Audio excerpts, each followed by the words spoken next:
Hello, check.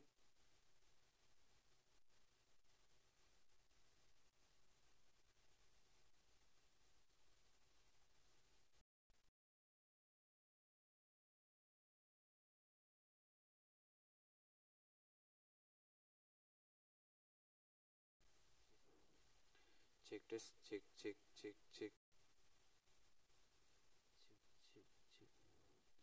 Check this, check this, check.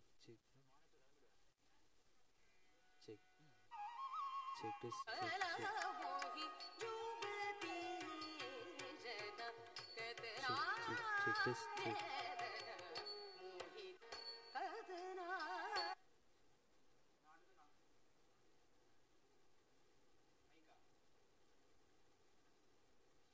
Check this, check.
Check this, check.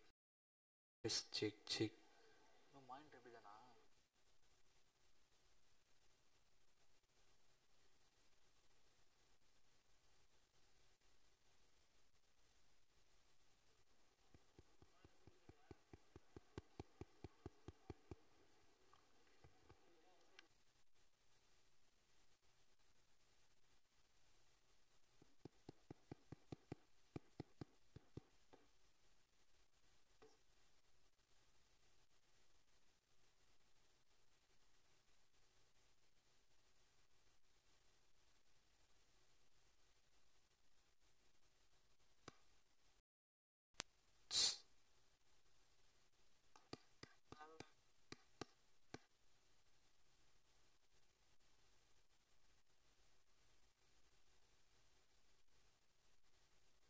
Check this, check. Check this, check.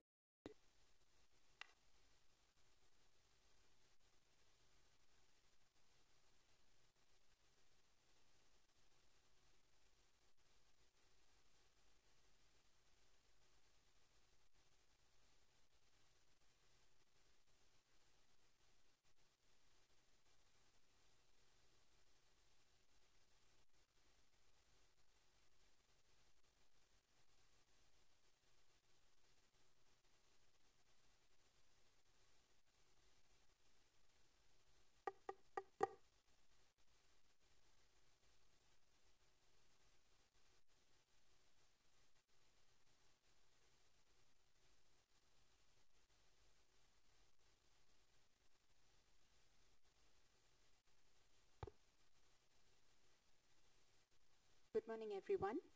Welcome. We just wanted to share with you that there has been a small change to the schedule of this morning's proceedings. Birju Maharaj ji, who's been in Chennai for the last 3 days, had a performance last evening. So he has requested that he will be arriving slightly later. So we're going to start today with the talks, first of all.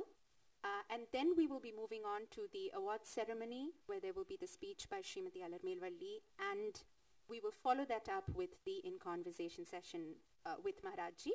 We will commence the talk today in about 5 minutes' time. Thank you for your understanding and patience.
Hello, check, check, check.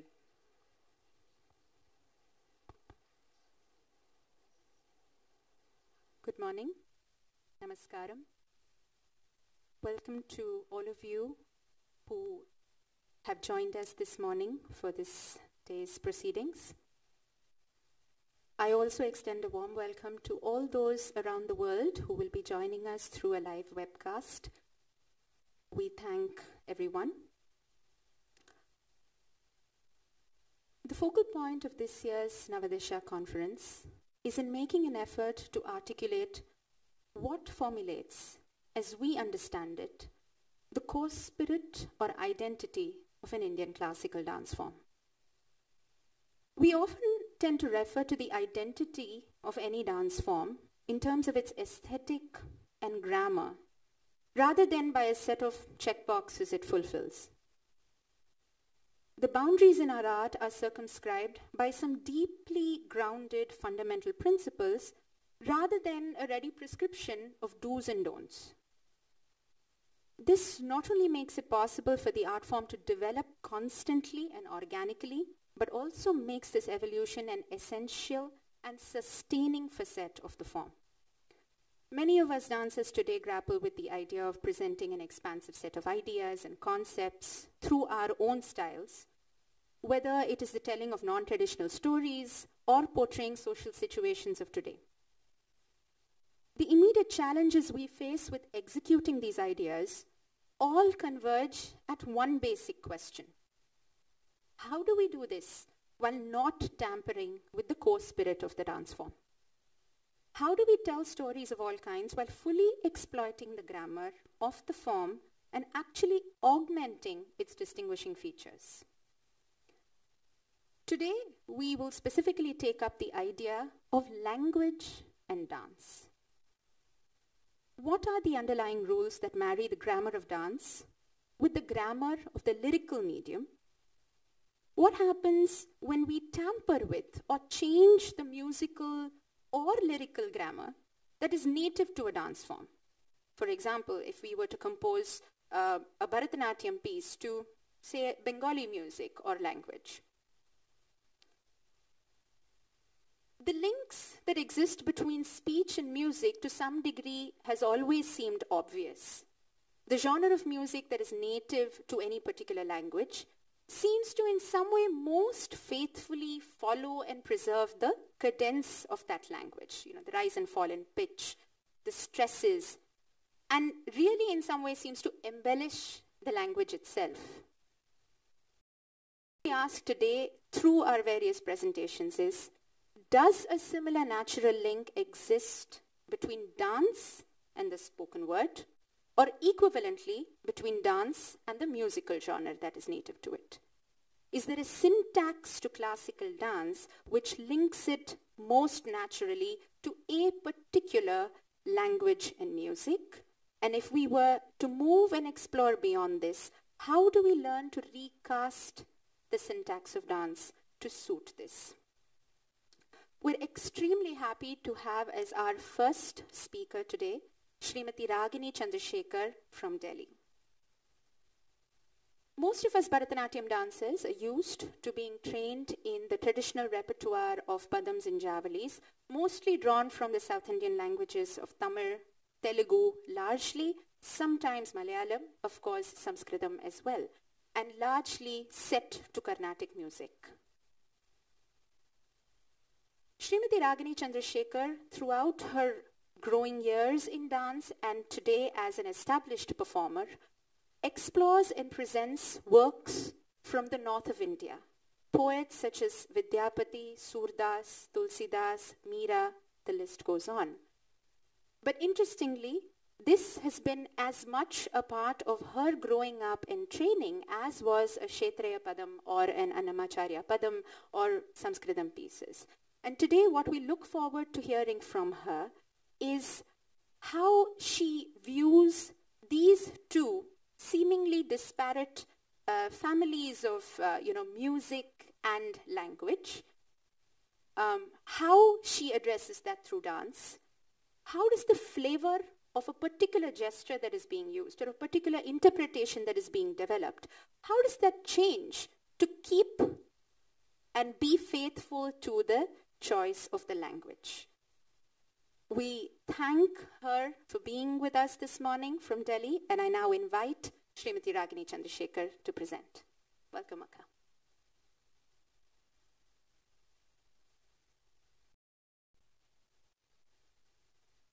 Namaskaram. I want to start first by thanking Apurva for making me part of Navadisha, a wonderful novel concept curated by this absolutely wonderful dancer bringing together new thoughts, fresh perspectives, new ideas in the field of dance. It's quite intimidating actually to talk about dance. It's much easier to dance itself.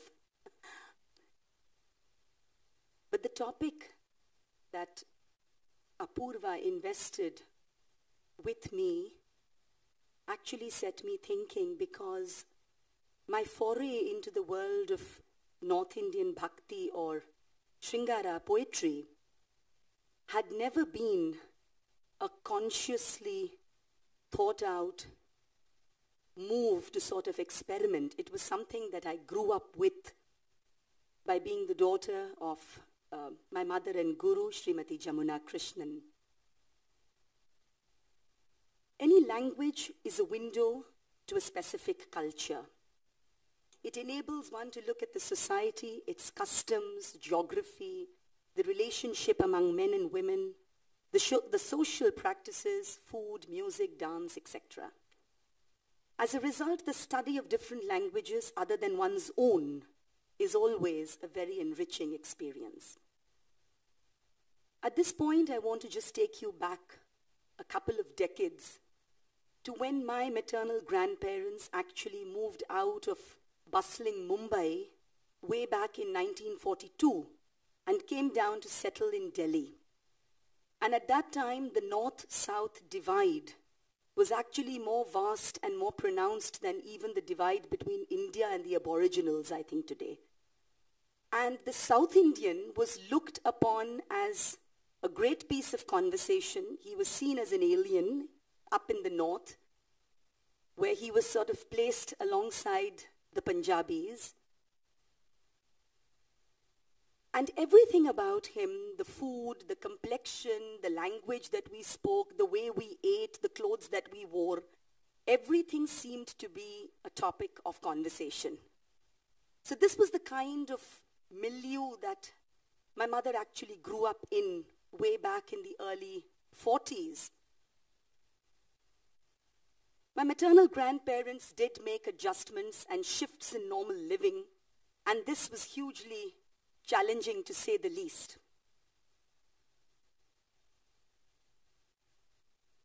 It has been to my tremendous advantage and blessing that my grandparents and later on my mother made this very, very important, as I say, cultural shift. Because while Tamil, Carnatic music was being practiced and spoken at home, the language that was used in school and in the neighborhood amongst friends in society was always Hindi. So taking on to Hindi, getting a hold of the language, developing a taste in it, was not something that was far-fetched for my mother. But at the same time, the pull of formal education sort of moved her away from practicing Hindi as a language for education. And it was much later in life when, as a professor of economics, she opted to teach first-generation learners of economics in Hindi.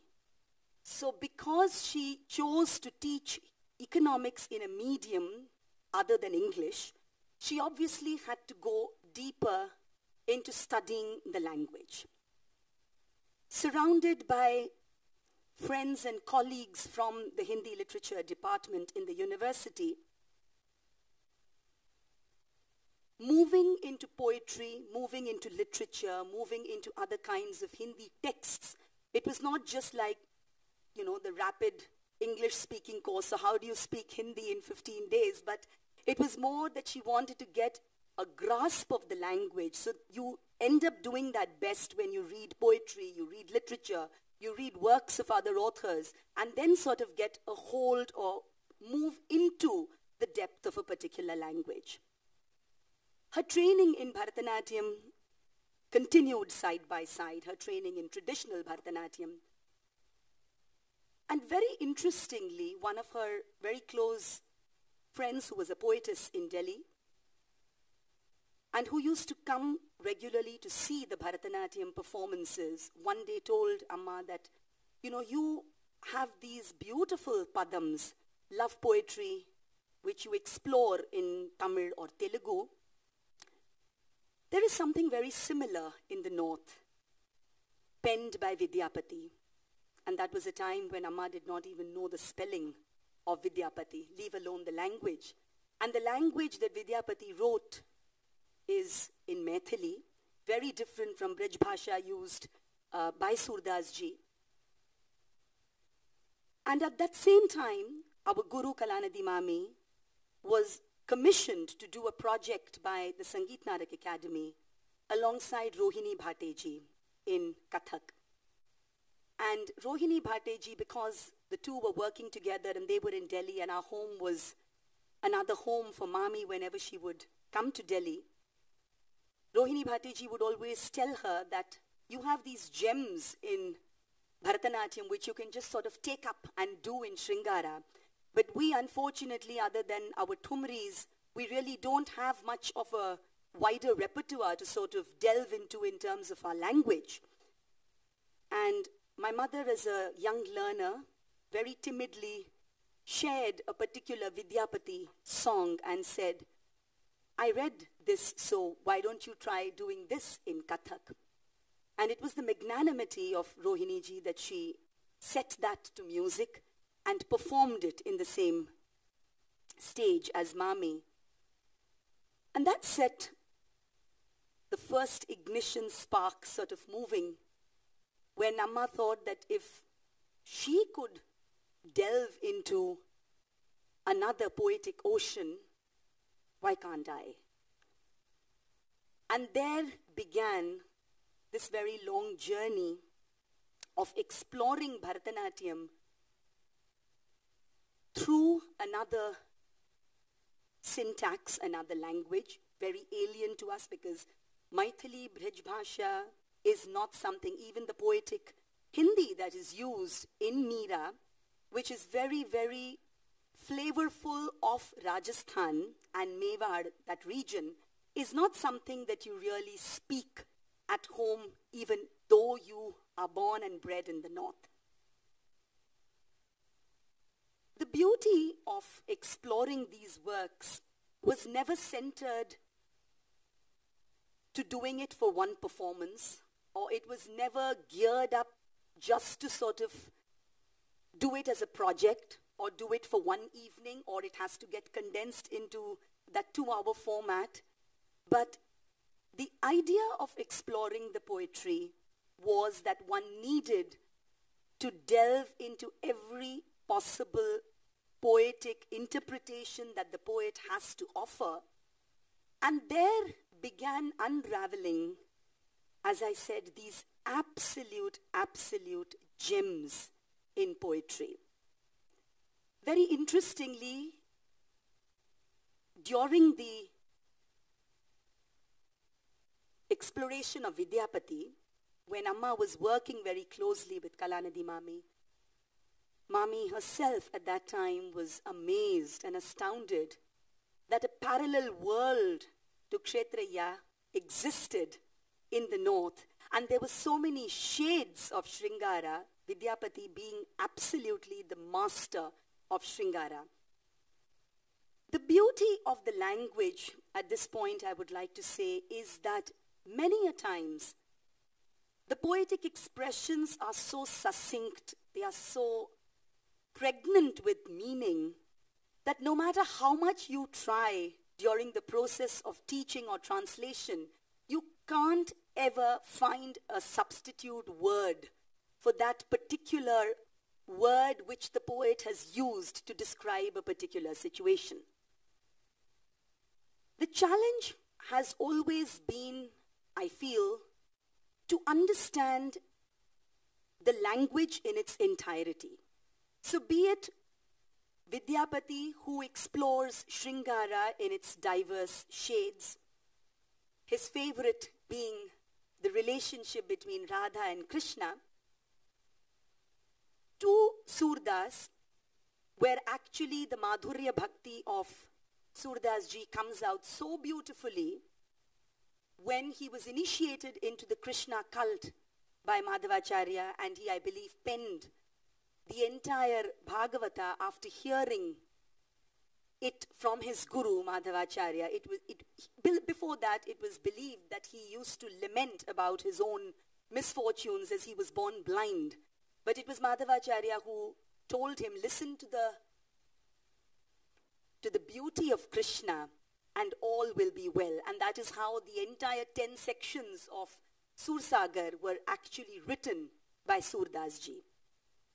The other very interesting aspect of this poetry is that Surdas ji's Sursagar is a Giti Kavya. It was sung.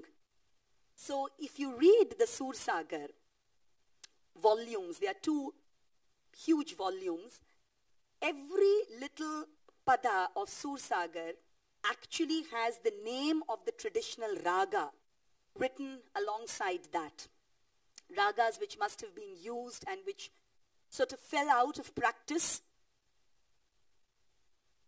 And the different shades of Krishna, be it Krishna as a child, with which Surdas ji is eternally obsessed, to a very interesting concept in Surdas ji, which, as Amma explored it in her research works, opened up an ocean of possibilities in terms of the dancing language, was a very unique concept known as epiphany in Sur's poetry, where the godliness of the little child remains unknown to the mother. The audience and the author are both privy to his greatness, but the mother, Yashoda, remains absolutely unaware of who her child actually is and about the greatness of little Krishna. A lovely piece that I would like to quote here from this particular section of Surdas ji is Jabadadhi Ripu Hari Hatha Liyo Hai. When Krishna, the little Krishna, held on to the hand of his mother who was churning the butter, all the gods in the heavens sat up because they thought that the churning of the ocean is going to take place all over again. So you can imagine the kind of poetic thought that Surdas has actually invested in this situation. And there were so many beautiful gems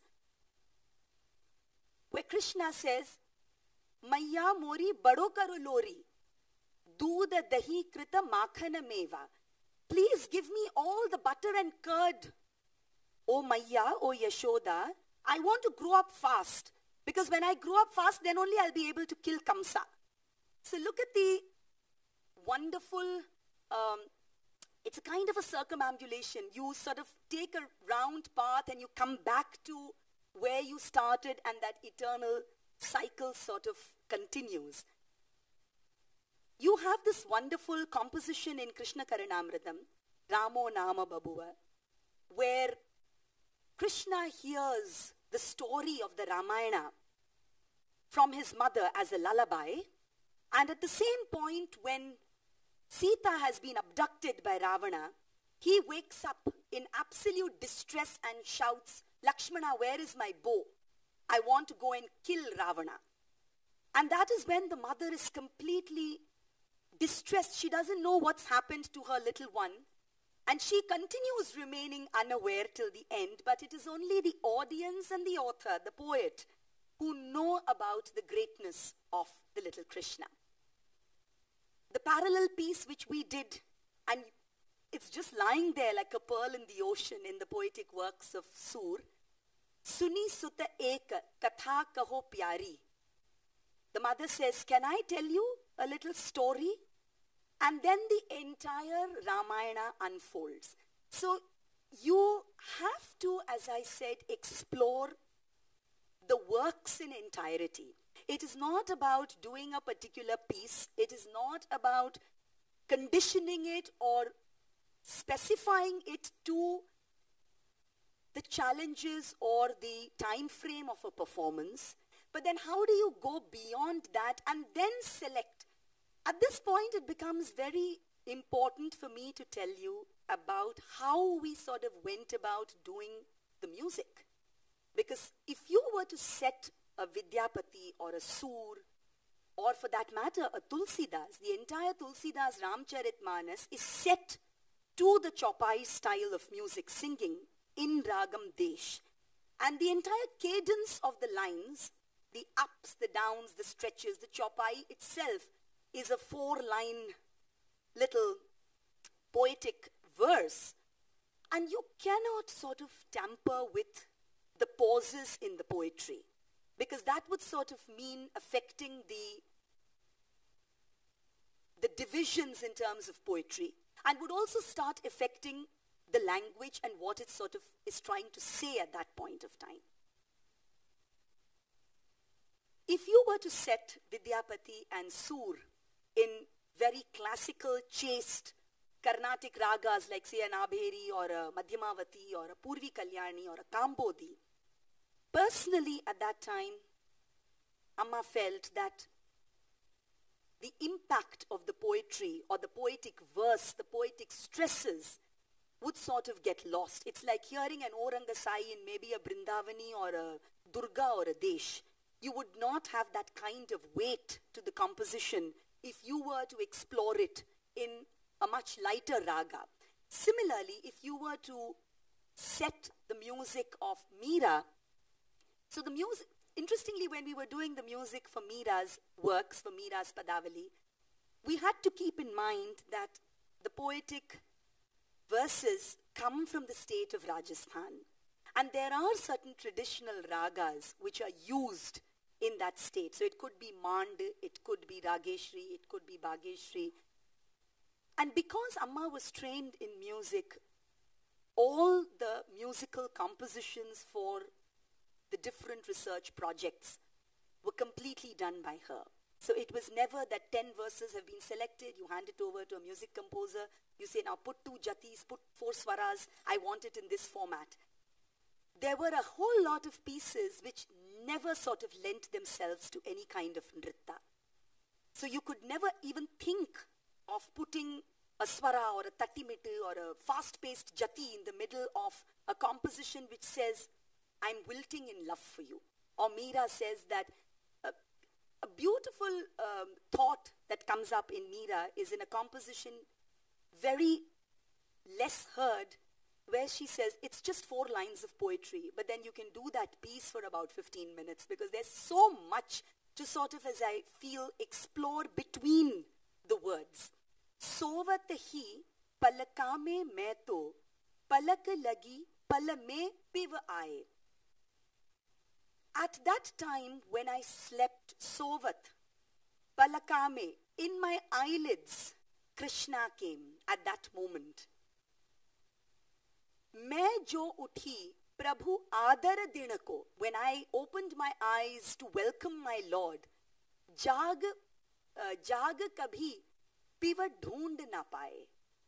When I opened my eyes, I realized that I had lost my Lord. So there is so much. Aur sakhi, piva soi gavaye. Look at all the other sakhis, look at all my other friends. They lose their beloved when they go to sleep. So sleep here is basically used as a metaphor for separation. So how do you work within the idiom of Bharatanatyam to sort of explore these words is so interesting, it's so fascinating because each word brings out multiple possibilities. Sovat is not just Sovat, so you can't just show sleeping every time. It shows her lack of conscience, her lack of consciousness, her lack of acknowledging, her lack of knowing who Krishna is. So there are these multiple, as I said, interpretations that the poetry sort of lends itself to. And to weave your way using dance through these words has been the most rewarding experience, to say the least. Another segment of Surdas Ji is a very interesting section titled Murli Samvad, where the flute is believed to be the object of envy by the gopis because of its closeness to Krishna. So the flute is personified as a Naika. And there are some beautiful pieces where the flute replies back to the gopis. मैं अपने बल रहती श्याम संग, तुम काहे दुख पावती री?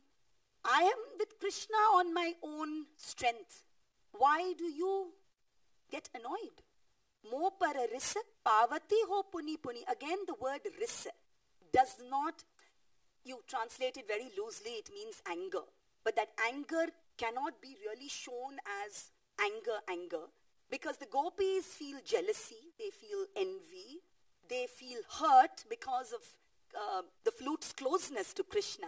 So the risa actually brings with it these multiple shades of anger, envy, even disgust, hurt. They want to cry. Why is it that we don't get that kind of closeness to Krishna which this little bamboo reed gets?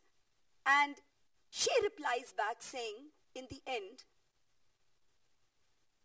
I am just a bamboo reed. You have got the most supreme birth as that of the human form. Why is it that I am the one who has to drill sense into your head? Why can't you on your own be just happy with Krishna?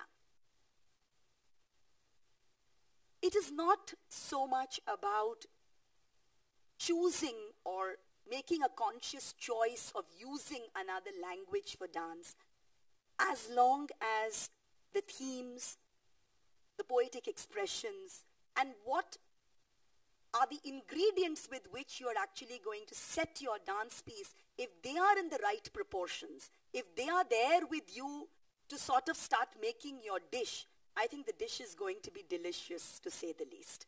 It doesn't really matter. But very importantly, I want to say that when you start moving into another language, it's very, very crucial that you understand all its nuances. Because sometimes you could be just sort of skipping a word, or maybe not giving the right kind of stress there, or maybe not understanding the word in its entirety. And that could sort of rob the piece of its main essence. From the Saguna Bhakti of Surdas and Meera, where their personal god was Krishna, and there are poems after poems exploring the beauty of Krishna vis-a-vis his relationship with the gopis, vis-a-vis his relationship with Radha, vis-a-vis the pain of separation that is found in Meera. In fact, the entire Padavali of Meera is a Viraha Pada. There are very few pieces in Meera which actually sort of celebrates her union with Krishna. The rest is a complete poetic work in pining. Moving on and exploring the work of Kabir, a poet like Kabir, who did not believe in any god, and he believed in a formless entity, or the Nirgun Brahm.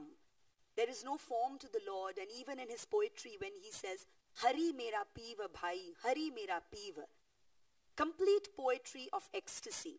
Hari bin rahe na sake mera jeev. Now look at the beauty of the word jeev. Jeev doesn't just mean your heartbeat. Jeev is the entire essence of your being. And Hari in this case is not the Hari. He's not Krishna, because Kabir never believed in God with a form. So Hari is just a poetic expression to denote the divine. And the entire verse, this particular poetic verse, unfolds so beautifully as if it is the relationship between a man and his beloved. So he actually says, Hari mera piva bhai, Hari ki bahuriya. I am his bride. I am the bride of my Lord. Ram bade, main chutki lahuriya. The Lord is great. Again, Ram here is, look at how beautifully he has used both Hari and Ram in the same verse without denoting the physical form of either Krishna or Rama. It's not that. Kiyo singar milan ki tavi. I am bedecked. I am waiting for this union. Kahe na aaye Rama Gosai, why has he not come, my beloved? Ab ki der milan jo paऊं, kahe Kabir bhaw jal nahi aऊं. If I but just once get a glimpse of my Lord, Kabir swears that he will never come back to this material world. Bhaw jal nahi aऊं, this world which is full of maya, which is full of illusion. I don't want to return to it if I just get a glimpse of him. This parallel to Kabir is seen in another great saint poet from the south, Ramalinga Swamigal. Again, whose poetry is so abstract, is so difficult to sort of interpret in dance, because it talks about mystical revelation, it talks about this mystical union, concepts which are very different from the usual Nayaka, Naika, where you as a dancer have mythology, you have story, you have a background to sort of tell your dance through. But in the absence of that, when you're dealing with abstract concepts, how do you use the dance vocabulary to pave your way through and use the poetry as a vehicle for communication becomes a very, very interesting and challenging exercise.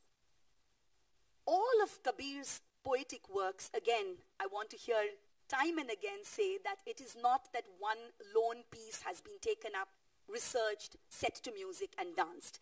When we did the projects, the different projects, each of them was read several times over, and an evening, because you have to bring it down to about an hour and a half or two, can feature maybe only, say, 6 pieces or 5 pieces.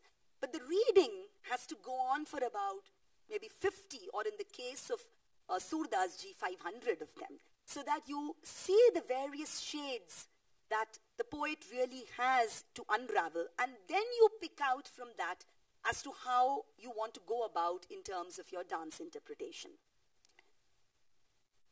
The element of nritta, the element of propriety in using nritta while using these, or while taking up these poetic verses, has to be done in a very seamless,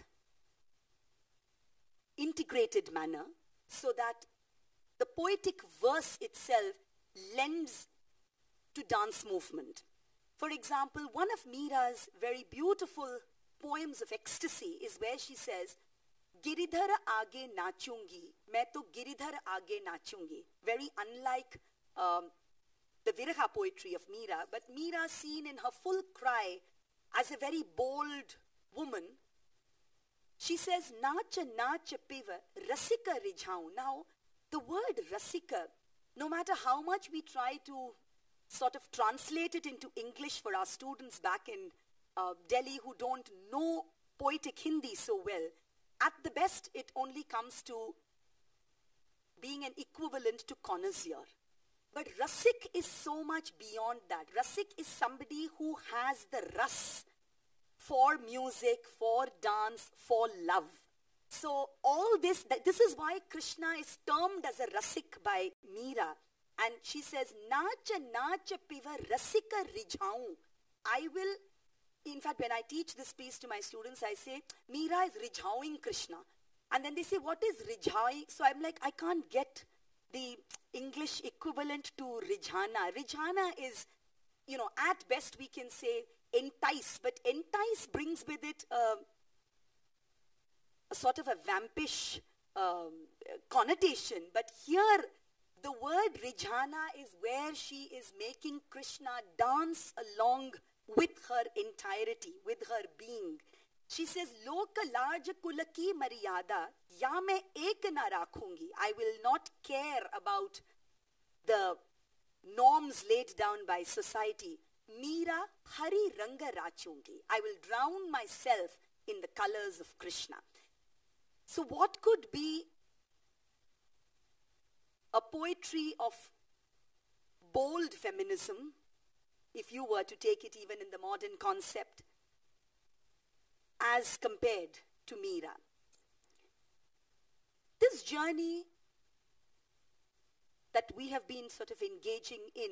And interestingly, when I was just 8, my mother presented Vidyapati's Padavali, and I was not allowed to dance in that performance because I had not finished my Arangetram. My own Arangetram repertoire consisted of very traditional pieces like Sarasi Jakshulu, Idadu Padam, the Varnam was a Tamil Varnam. And at the same time, there was a Surdas little piece that was taught. Maya Kabahu Badegi Choti. I was just 10 when I had the Arangetram, and somewhere the gurus felt that the child is too small to sort of explore Shringara or move into the depths of Shringara.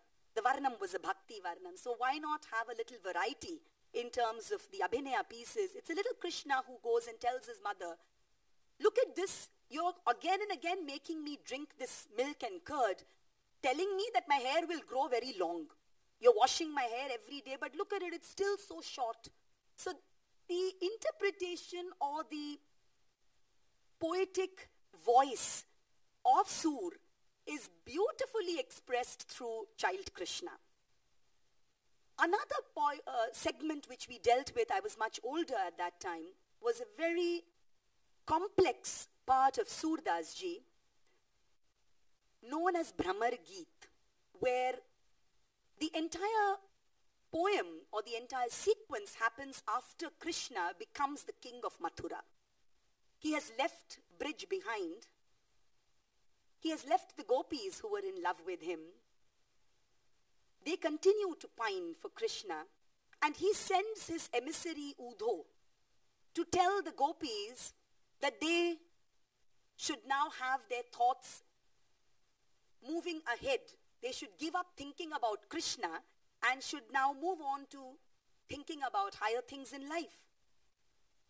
And the entire poetic work unfolds through the voice of the gopis, simple village women who say that for us, the end all and the be all of our existence, all that we have ever known is only Krishna. So now please don't come and tell us, you made us dance around your little finger from the time you were a little boy. Don't tell us now after so many years to forget you. It's not possible. The piece also has some beautiful references of Krishna now as king of Mathura, who reminisces his past as a young cowherd in Vrindavan. Look at the kind of poetic variation that is offered to us through these poetic works. It is not that it is only about Shringara or about Viraha. Very similar to Kshetriya. Even in Kshetriya, whether it is his poems on Sambhoga Shringara, whether it is his poems on separation like Payyada or Ninnujuchi, you can't really categorize them into any one part and say this is all that the Padam is trying to tell you. Because behind, as I said, the spoken or the visual word is this entire world of emotions which are sort of whirling around, and which as dancers we have the leeway to sort of flit in and flit out. And that personally for me in my own journey, studying, growing, performing, developing, continuing to work on these pieces has been an eye-opener. It's been a completely mind-boggling world, to say the least. The exploration of poetic works of Meera, Surdas, Vidyapati, Kabir, Tulsidas ji has not been incongruous. It is not as if I'd created something using Spanish or Japanese. It was something that I had created using languages that I grew up with, parallelly moving along with my Tamil, my Telugu, and my Sanskrit. Yet, I'd say that it has taken me decades to explore, study, and dance these beautiful works. It is the splendor of these works that come to the forefront, and I'm happy that every time I attempt a work, this happens to me. Towards this end, all means of portraying them need to be intensely developed, whether it's the music, the study of the language, the tala, the the choreography, it all has to move, as I said, towards this one direction. In the end, one lifetime proves to be too short, the path too long, full of exciting discoveries, filling each moment of life, making it worth living, worth studying, worth singing, and worth dancing. Namaskaram. I would also take this opportunity of demonstrating 3-4 very brief segments from pieces. I do have the music with me, just for you to get an idea of how the abhinaya sort of unfolds, because lyrically and poetically there is so much of space that the poet has given within the syntax itself, which allows us dancers to sort of explore it in terms of abhinaya.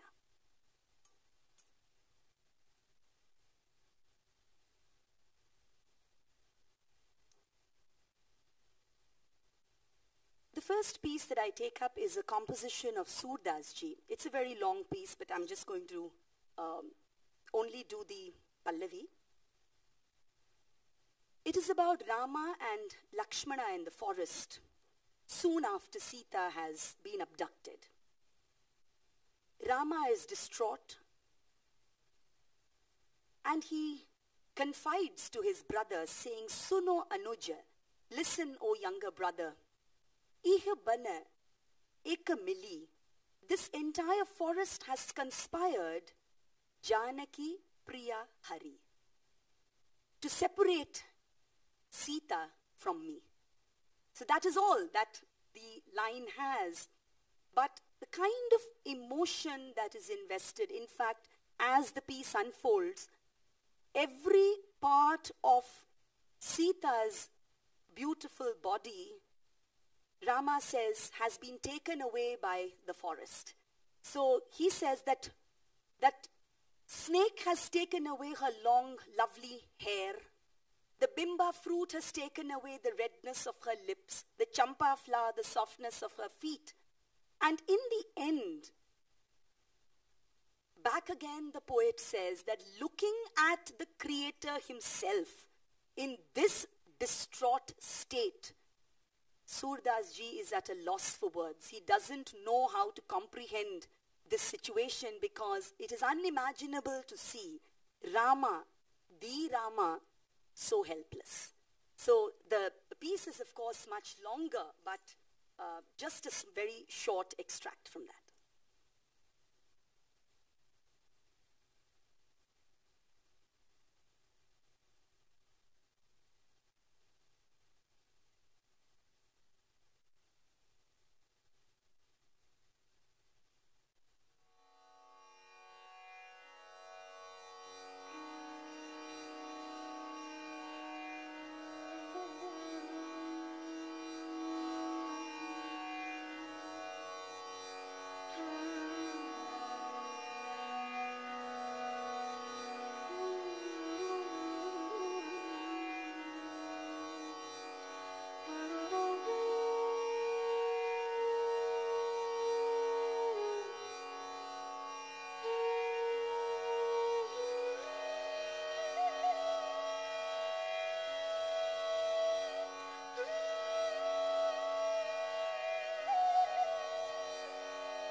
Janaki प्रिय हरि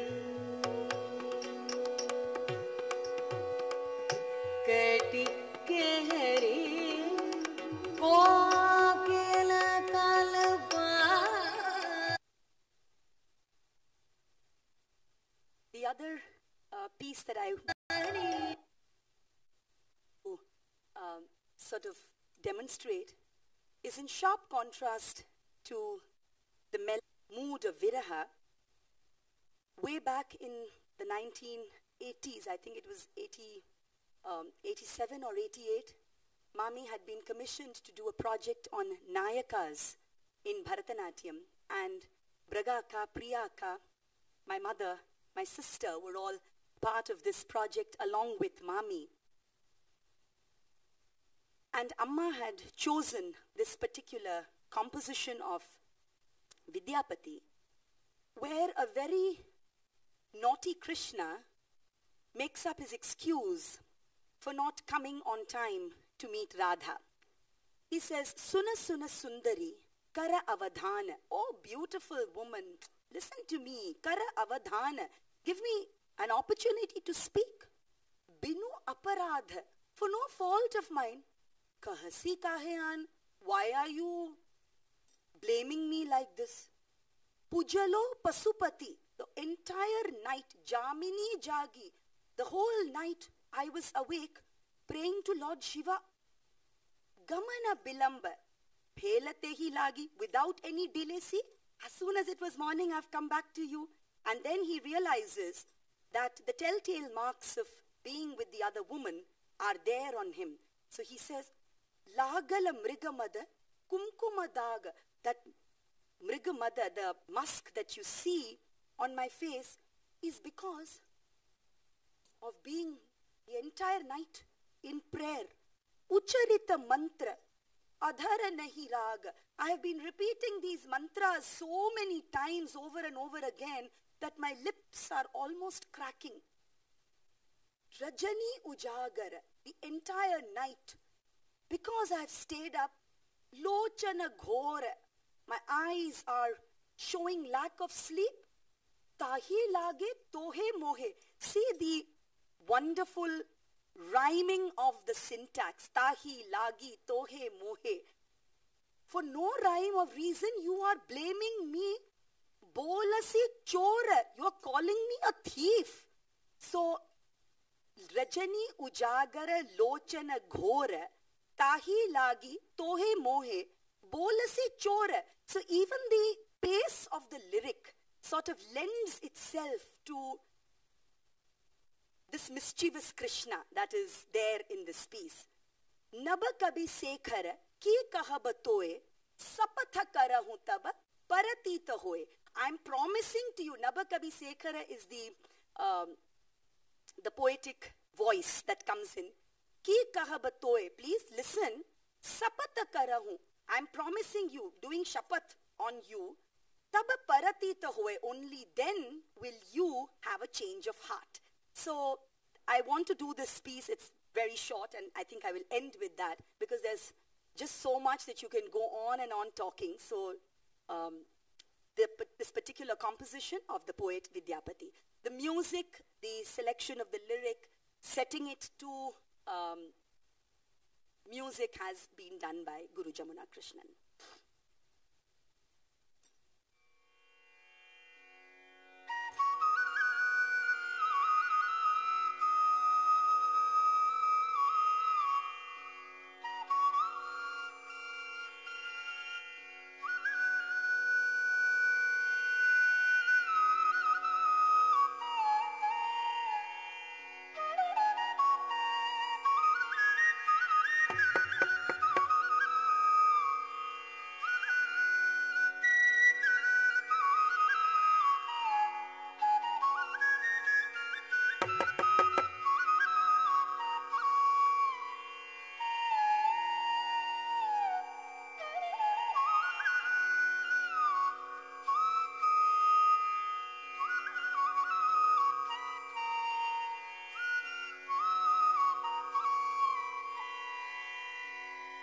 सुन सुन सुंदरे कर अवधान सुन सुन सुंदरी कर अवधान सुन सुन सुंदरी कर अवधान बिनु अपराध कहसी काहे आन बिनु अपराध कहसी काहे आन सुन सुन सुंदरी कर अवधान बिनु अपराध कहसी काहे आन सुन सुन सुंदरी कर अवधान बिनु अपराध कहसी काहे आन सुन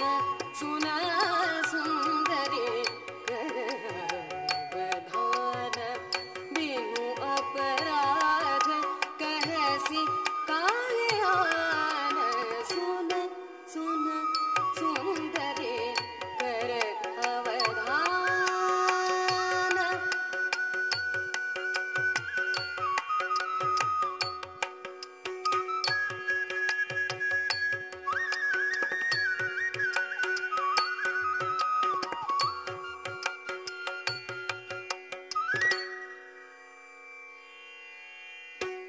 बिनु अपराध बिनु अपराध बिनु अपराध कहसी काहे आन सुन सुन सुंदरी कर अवधान सुन सुन सुंदरी कर अवधान कर अवधान कर अवधान पूजलो पशुपति जामिनी जागे पूजलो पशुपति जामिनी जागे पूजलो पशुपति जामिनी जागी गमन विलंब भेल तेहि लागे गमन विलंब भेल तेहि लागे गमन विलंब भेल तेहि लागे लागल मृग मद कुंकुमद लागल मृग मद कुंकुमद लागल मृग मद कुंकुमद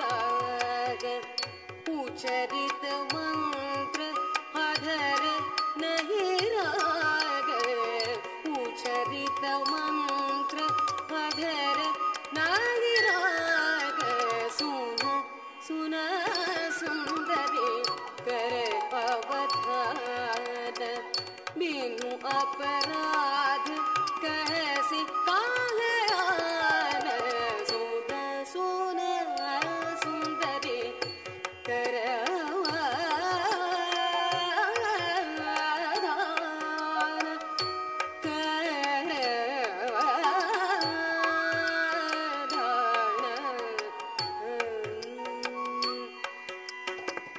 रजनी उजागर लोचन घोर रजनी उजागर लोचन घोर रजनी उजागर लोचन घोर ताही लागी तोहे मोहे बोलसी चोर ताही लागी तोहे मोहे बोलसी चोर नव कवि शेखर की कहब तोये नव कवि शेखर की कहब तोये शपथ करह तब परतित होए शपथ करह तब परतित होए सुन सुन सुंदरी कर अवधान बिनु अपराध कहसी काहे यार सुन सुन सुंदरी कर अवधान बिनु अपराध कहसी काहे यार सुन सुन सुंदरी सुन सुन सुंदरी सुन सुन सुंदरी कर अवधान कर अवधान कर अवधान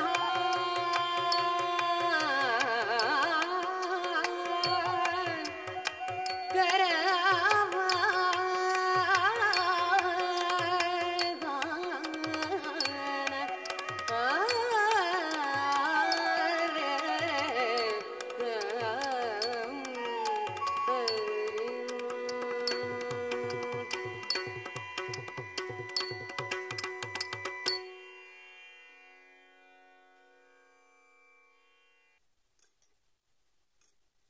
I want to thank each one of you for partaking in this experience because it's a subject that's very, very close to my heart. And when Apurva very graciously invited me to speak at Navadisha, I readily accepted.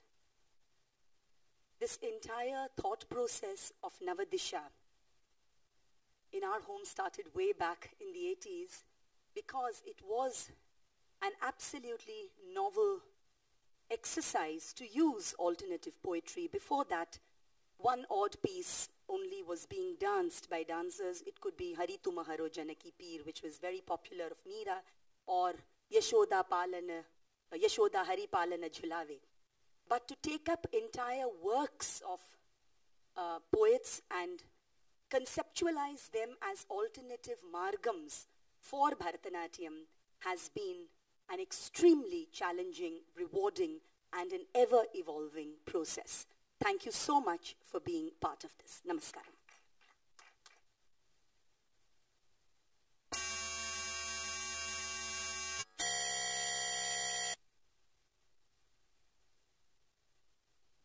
Hello. Thank you very, very much. Please join me in thanking Srimati Ragini Chandrasekhar for the presentation. I think it's a good opportunity for us to take some questions. I'm going to request Christopher, who will be our next speaker, to set up in the meantime so that we can use time effectively. But we can open out for questions. Any questions in the audience? We have some mics here. Please. Okay, I would like to start off, if you don't mind.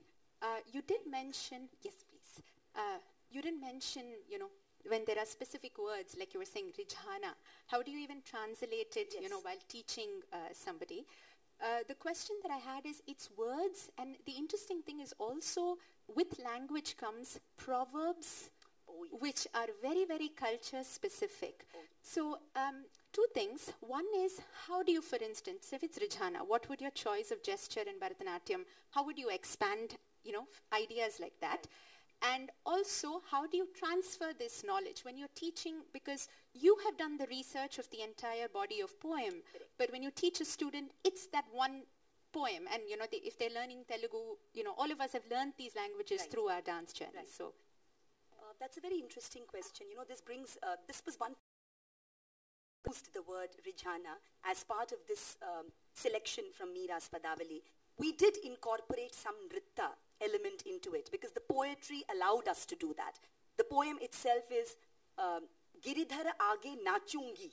So while it was done way back in the early 90s as purely an Abhinaya piece, but in the 2010s and 20s, we have sort of reinvented the piece by adding an element of Nritta, using a jati in the middle, to sort of seamlessly blend the Nritta with the Abhinaya. So the Rijhana is, shown this way.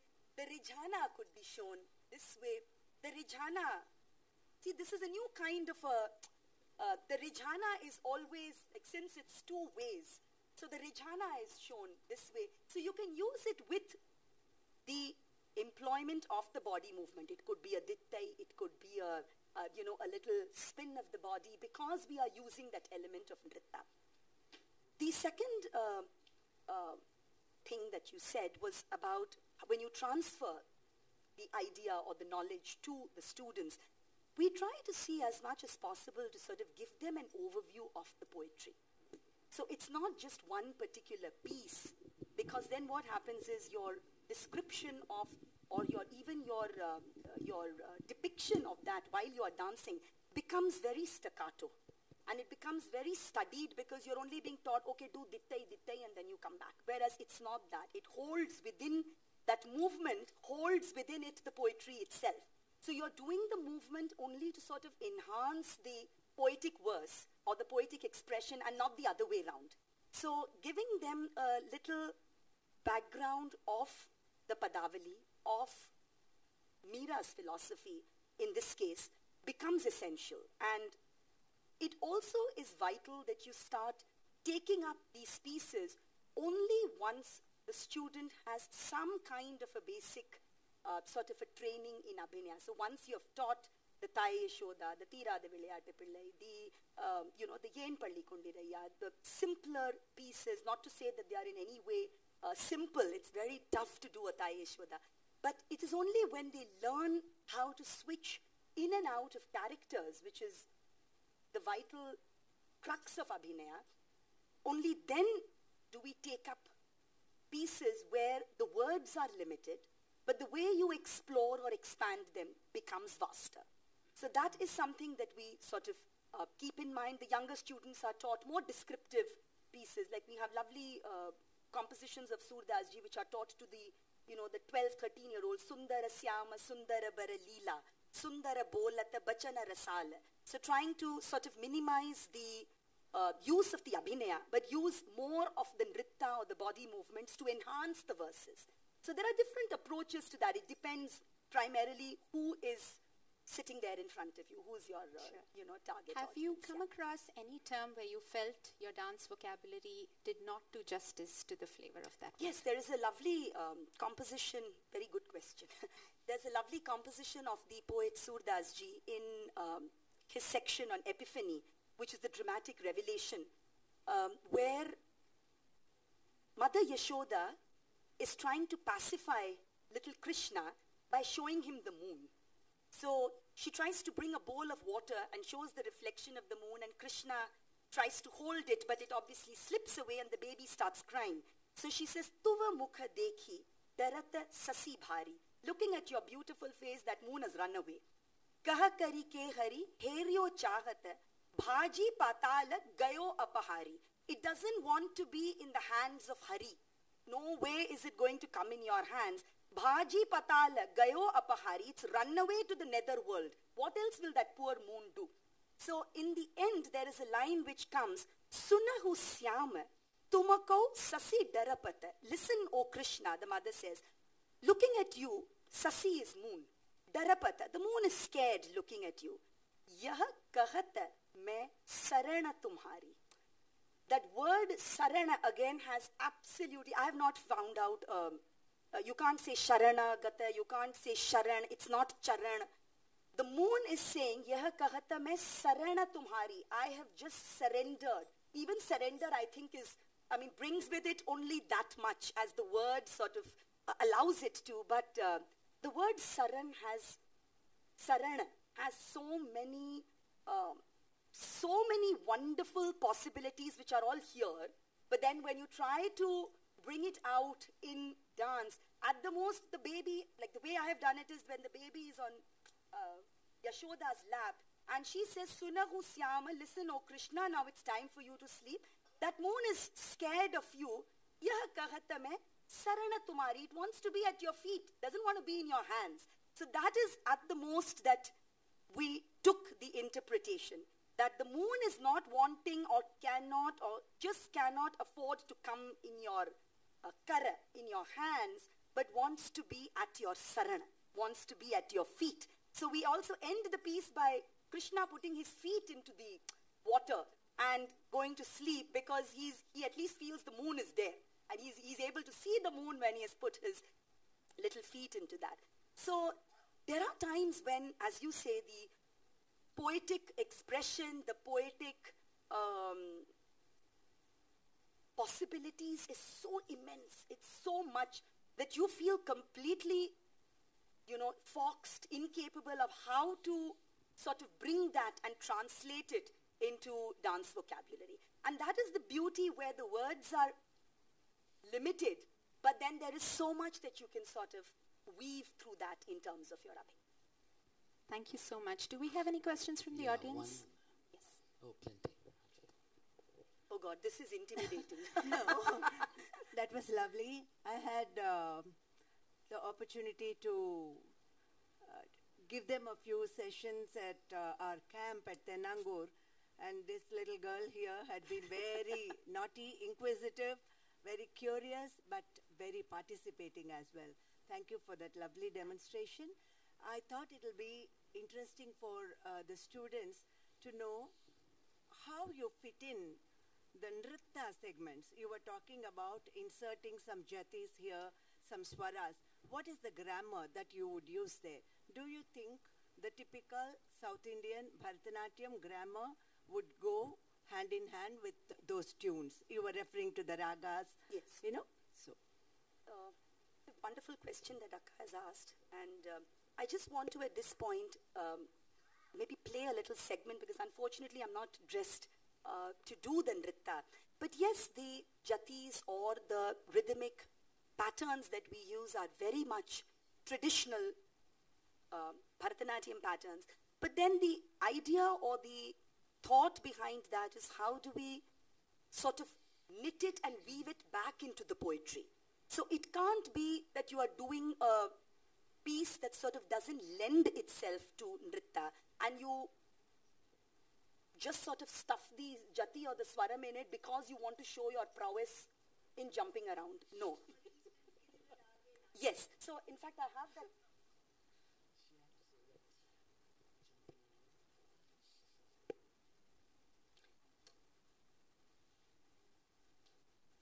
Just give.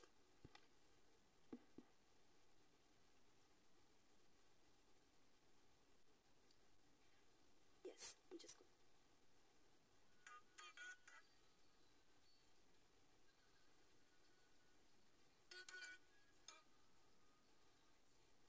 The jati in this particular piece, the first part also had certain sequences of nritta without the jatis, but where the nritta passages were sort of linked to the dance, and interestingly linked to that particular edupu of the song, which was meto. So the word, the song actually goes as Giridhara aage nachungi meto. So we sort of gave the punch every time to the concluding nritta segment with meto Giridhara aage, that way. So just for you to connect that.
नाच नाच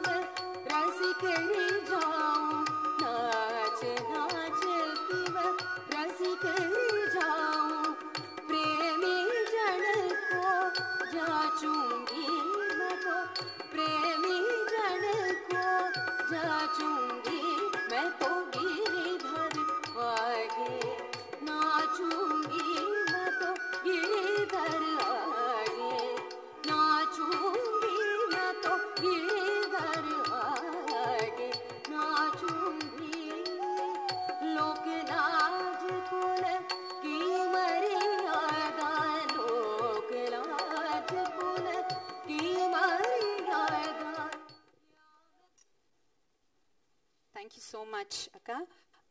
If there are more questions for Ragini Akka, we'll definitely have an opportunity to take it at the end of the session today when we open out for the interactive session. Please join me once again in thanking Srimati Ragini Chandrasekhar.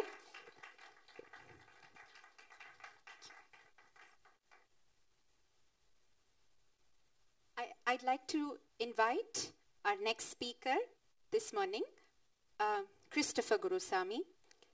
Taking off on the point that Ragini Akka also mentioned right now of how we assume because of our training that a Yenpalli Kondiraya or a Thaye Yashoda are simple and obvious pieces to start with, and sometimes I wonder, is it simply because that's what we grow up training with? But for somebody growing up with a different language, a different mother tongue, it's perhaps not so easy and not so obvious to start with that. I will not say much more, and I will let Christopher introduce his topic. Christopher, welcome.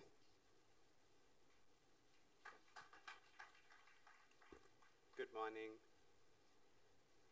I'm very nervous, so let's just start off there. Sorry.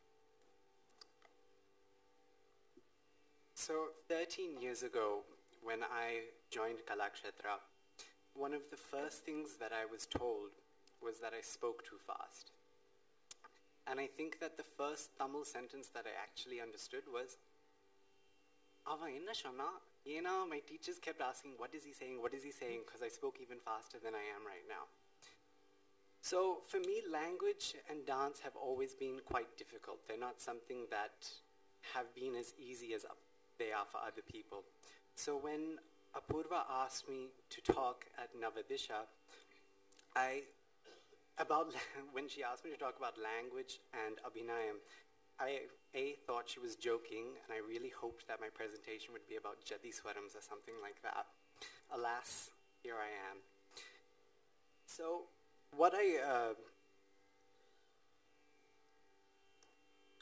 so for me, Abhinayam is not that easy. It's actually a very, very, very difficult thing. Adavis is simple. You jump around, you feel like you've jumped around, and there's a method to the madness. Whereas with Abhinayam, it really, really is a struggle, and I'm not saying that just because I'm here. It's something that I really do feel. There's so many things for us to think of simultaneously. We're talking about language, we're talking about movements, then there's angles and characterization, and my newfound absolute hatred is walking. I prefer to just stay stationary when I do a padam, because then it's like one less thing to contend with, but poor Braga teacher, she deals with me as best as she can. But I think while I was thinking about this talk, realized that I'm probably not alone in feeling very taken back when it comes to learning new padams, new javalis. For me, each one is like a Mount Everest. When we sit in class, it takes me a good 10 minutes to settle down. Then we start the padam, and it's like this slow mountain. Because that's what padams and javalis are. They are little mountains. And there's harder ones, there's, for me, a little bit easier ones. They're just a little bit smaller than Everest. But, sorry. I've jumped around on my page. I don't know where I am.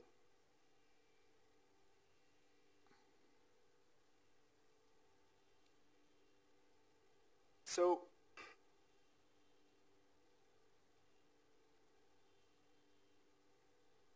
language. I think when we think of English, it as a language that we commonly associate with dance for obvious reasons. Something that I have been pushed by my teacher to do is use Tamil as the dialogue inside my head, which is a very, very, very confusing thing when you're born in Australia and your mother tongue is actually English. So the sentences in my head are probably not fully formed. They're not even half formed. They're just the same 6 or 7 words pushed back and forward. Ni, inge, na, ange. It's a mess. But it is what it is. And I do a large percentage of my inner dialogues in Tamil. So one thing that Apurva and I were talking about was I've learnt the Javali, Oh My Lovely Lalana, which is a partially English Javali. And I remember that when I was learning it, Braga teacher said to me, Innada, it's your language. I said, Ama teacher, Ana. I was like,